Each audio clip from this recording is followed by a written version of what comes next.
bilan culturel des mois de septembre et d'octobre. Alors ces 2 derniers mois, j'ai vraiment repris goût à la lecture. J'ai lu en masse, je crois que j'ai jamais autant lu. Et j'ai aussi été beaucoup au cinéma puisque ça y est, on peut enfin retourner au cinéma. On a enfin des films qu'on attendait depuis des mois, voire des années, qui peuvent maintenant sortir. Et du coup, je me suis fait plaisir, donc ça va être essentiellement de la lecture et du cinéma pour ce bilan culturel. Et on commence sans plus tarder. J'ai lu tout d'abord les contes de Perrault dans le cadre de la préparation au CAPES 2023. Et ce sont des contes donc, que tout le monde connaît, hein, Cendrillon, Le Petit Poucet, Le Chaperon Rouge. Mais là on les voit vraiment dans leur forme originale, c'est-à-dire telle que Charles Perrault les a écrits au XVIIe siècle. Et c'est intéressant de se rendre compte qu'en fait, les contes ne sont pas si merveilleux et idéaux que cela, que c'est Disney qui les a beaucoup aseptisés et que sous la plume de Charles Perrault c'est beaucoup plus ironique, mordant, distancié, plein de sarcasme. Et ce sont des contes finalement destinés certes aux enfants mais aussi beaucoup aux adultes. C'est une langue très simple, qui a un aspect un petit peu naïf mais du coup très facile à lire. Les contes ne font que quelques pages donc je vous conseille vraiment cette lecture. J'ai aussi lu dans le cadre de la préparation au CAPES La mort du roi Arthur. Donc c'est le dernier livre du cycle arthurien. Je n'avais jamais lu de livre du cycle arthurien à part des extraits de Yvain et le chevalier au lion de Chrétien de Troyes. Mais sinon c'était vraiment un des premiers livres en langue médiévale que je lisais. Je ne m'attendais pas à aimer mais j'ai beaucoup aimé parce que ça se lit bien. Ça se lit vite parce que c'est une langue pareille plutôt simple. Un enchaînement d'épisodes qui nous tient toujours en haleine. Une langue très hyperbolique, beaucoup d'exagération. Tout le côté épique de la chevalerie. Alors, à la fois naïf et grandiose donc j'ai bien aimé. Et ça m'a du coup donné l'envie de lire La chanson de Roland. Cette fois-ci qui n'est pas au programme du CAPES mais qui est la première œuvre littéraire rédigée en français au XIe siècle, donc par un anonyme. Alors c'est une chanson de geste, c'est-à-dire qu'elle raconte les exploits guerriers de héros chevaleresques. Et ici il est question donc de Roland, l'un des compagnons de guerre de Charlemagne. Ici des batailles de Charlemagne avec ses ennemis. Cette fois-ci c'est en vers et non en prose comme La mort du roi Arthur. Un livre que j'ai bien apprécié aussi, ça se lit rapidement. Le même genre d'histoire, c'est-à-dire des batailles, des morts, des chevaliers. Mais c'est plutôt drôle à lire. Ensuite, j'ai lu La Duchesse de Langeais de Balzac. C'est seulement le deuxième Balzac que je lis. J'avais lu Le Père Goriot en seconde et j'avais pas trop aimé. Mais là, La Duchesse de Langeais, je suis vraiment tombée en amour de ce livre. C'est l'histoire d'un amour impossible entre une femme devenue carmélite, donc religieuse, et son ancien amant qui tente de la retrouver, de l'enlever. Et on a le récit en fait de tout ce qui s'est passé avant de leur rencontre et finalement de leur amour impossible. C'est extrêmement bien écrit, il y a des formules qui me sont restées comme ça parce que c'est un Balzac qui est beaucoup plus poétique pour moi que le Père Goriot. Il est beaucoup plus court aussi, c'est un petit Balzac, donc si vous voulez lire du Balzac, je vous conseille vraiment La Duchesse de Langeais. J'ai aussi entamé et presque terminé L'éducation sentimentale de Flaubert. Après Madame Bovary, je ne pouvais pas éviter l'éducation sentimentale. Ce que j'aime beaucoup dans ce livre, c'est le contexte historique, vraiment on est plongé dans les années de la monarchie de Juillet, et puis dans cette relation pareil impossible entre Frédéric Moreau, le jeune héros du récit, et Madame Arnoux qui est plus âgée que lui. Donc ce type de relation qu'on retrouve beaucoup dans les romans réalistes du 19e siècle. J'ai aussi lu un livre, cette fois-ci beaucoup plus contemporain, Prof de Cécile Chabot. Alors c'est un livre qui parle donc d'une expérience de professeur de français, puisque je veux devenir professeur de français. Mon père m'a offert ce livre. C'est une compilation de petites anecdotes d'une professeure de français dans le 93. Autant vous dire qu'il y a des choses assez impressionnantes. Et ce livre m'a fait beaucoup rire. La professeure en question s'y livre vraiment sans concession. Elle parle de tout et on se rend compte vraiment de ce qui peut se passer dans un établissement scolaire incroyable et parfois très farfelu. J'ai aussi lu un livre japonais. Il s'agit des Délices de Tokyo de Dorian Sukegawa. Alors j'avais vu déjà le film et en parlant avec une amie, elle m'a dit qu'en fait c'était un livre à l'origine. Et donc elle avait le livre et elle me l'a prêté. Je l'ai lu, ça se lit très bien, très rapidement, mais je trouve que c'est une écriture très poétique. C'est un livre de 200 et quelques pages, vraiment je l'ai lu d'une traite, c'est très poétique. Et c'est une ode à l'amitié, à l'amour de la cuisine, des pâtisseries plus particulièrement.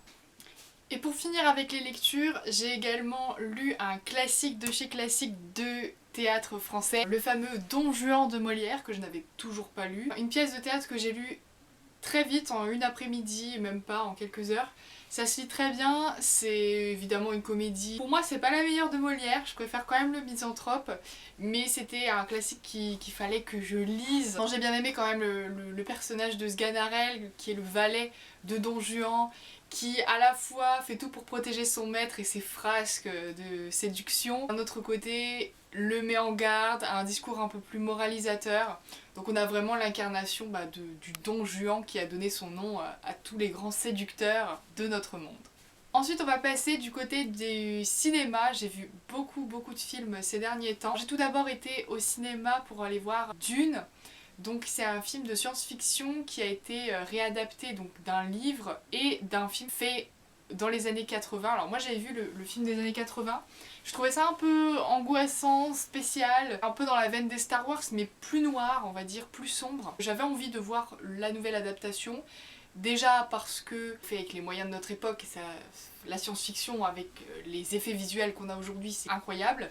Aussi parce que j'adorais l'univers de Dune avec cette histoire de famille qui se battent pour obtenir une particularité d'une planète.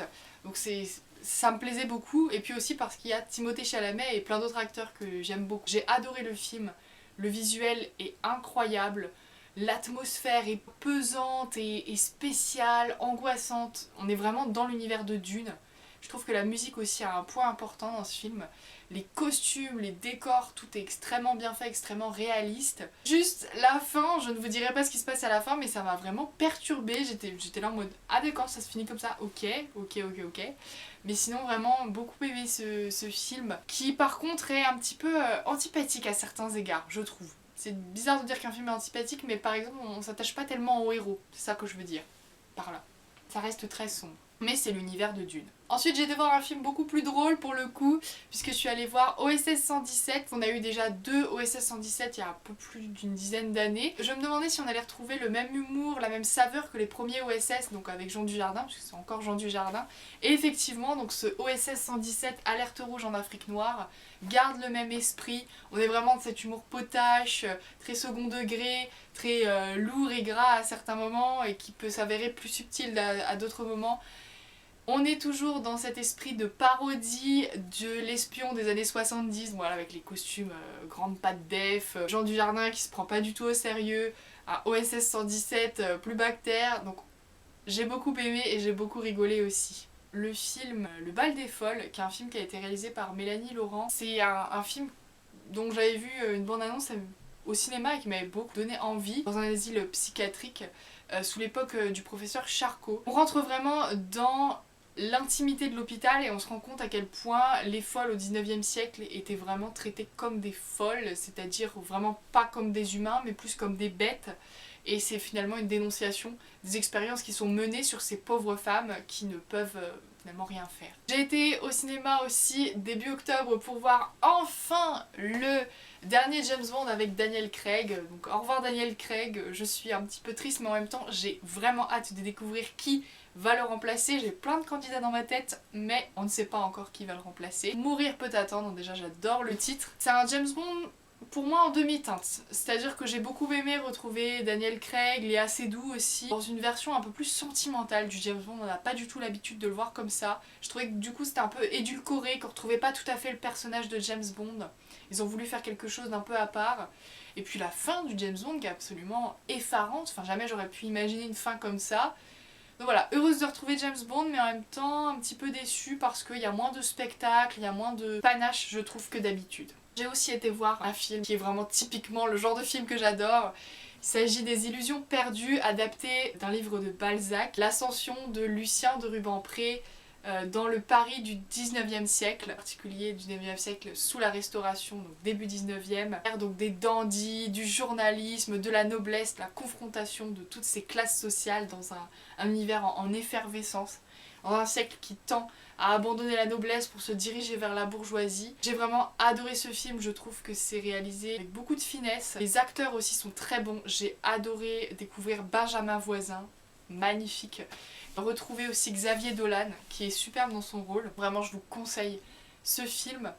Et j'ai tout dernièrement été voir Eiffel, donc avec Romain Duris et Emma Mackey que j'avais vu dans Sex Education. J'ai vraiment également beaucoup aimé ce film donc, qui se déroule dans le Paris, donc cette fois-ci du fin 19e, et qui nous retrace la construction de la Tour Eiffel, mais surtout de l'histoire d'amour de Gustave Eiffel avec une femme plus jeune que lui et qui à l'époque donc de la construction de la Tour Eiffel est mariée. C'est l'histoire d'amour impossible en fait entre un homme et une femme, mais surtout aussi entre un homme et sa création. Donc on a la comparaison de la femme aimée avec la création, la Tour Eiffel, puisque la Tour Eiffel, lors de sa construction, on trouvait que c'était moche, les ouvriers se rebellaient un peu parce qu'ils n'étaient pas assez payés. Donc une très belle fresque historique.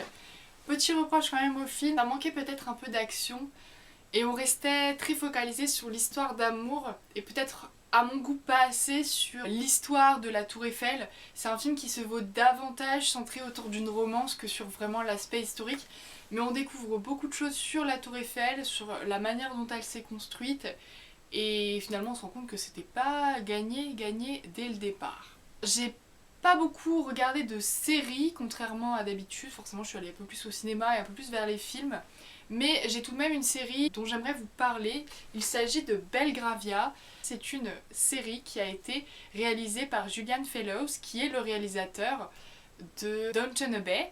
Donc j'ai fini d'ailleurs Downton Abbey, j'ai regardé la 6e et dernière saison, j'ai hâte de regarder les films, donc je vous en parlerai dans une prochaine vidéo. Et donc Julian Fellowes a réalisé cette série, je ne savais pas que c'était lui, puis en fait j'ai regardé au générique, je me suis dit bah mince. Puis même la musique m'évoquait celle de Downton Abbey, la musique du générique. Donc Belgravia, c'est l'histoire, donc encore une fois de famille, mais cette fois-ci un siècle avant Downton Abbey, c'est-à-dire au début du XVIIIe siècle, en Angleterre. C'est une histoire voilà, à l'entrecroisement de plusieurs familles. Cette fois-ci on n'est pas seulement dans une seule famille, mais on est vraiment dans plusieurs familles qui vont se retrouver liées par un secret commun. À partir de cela vont se développer des histoires d'amour, des histoires de famille, enfin tout ce qu'on aime dans Downton Abbey est restitué dans cette série, qui selon moi c'est un petit peu en entre-deux entre Downton Abbey et les Chroniques de Bridgerton à ce niveau-là. Je trouve qu'il y a un peu plus de légèreté que ce qu'il pouvait y avoir dans Downton Abbey. C'est une série pour le début que je trouve très sympathique parce qu'elle est vraiment au niveau du scénario très bien pensée, au niveau des histoires de famille je trouve très bien pensée.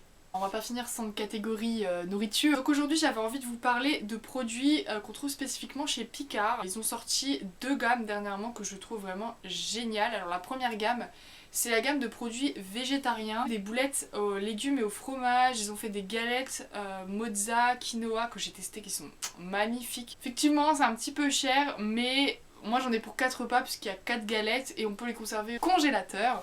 Ce sont des produits surgelés, donc ça se conserve longtemps, c'est ce que j'aime bien. Ils ont également sorti donc une gamme fromage, notamment leurs truffades ou encore leurs galettes au fromage. Pour cette période de l'hiver, on a besoin de plats bien réconfortants, bien chauds. Je vous conseille d'aller chez Picard, ils ont plein de choses sympathiques, ils ont des potages aussi super bons. Ça change des produits qu'on peut trouver en grande surface, ça se conserve longtemps. Donc voilà, nous arrivons au terme de ce bilan culturel du mois de septembre et d'octobre. J'espère que je vous ai permis de faire plein de découvertes ou de redécouvertes. N'hésitez pas vous aussi comme d'habitude en commentaire à me dire ce que vous avez découvert ces 2 derniers mois.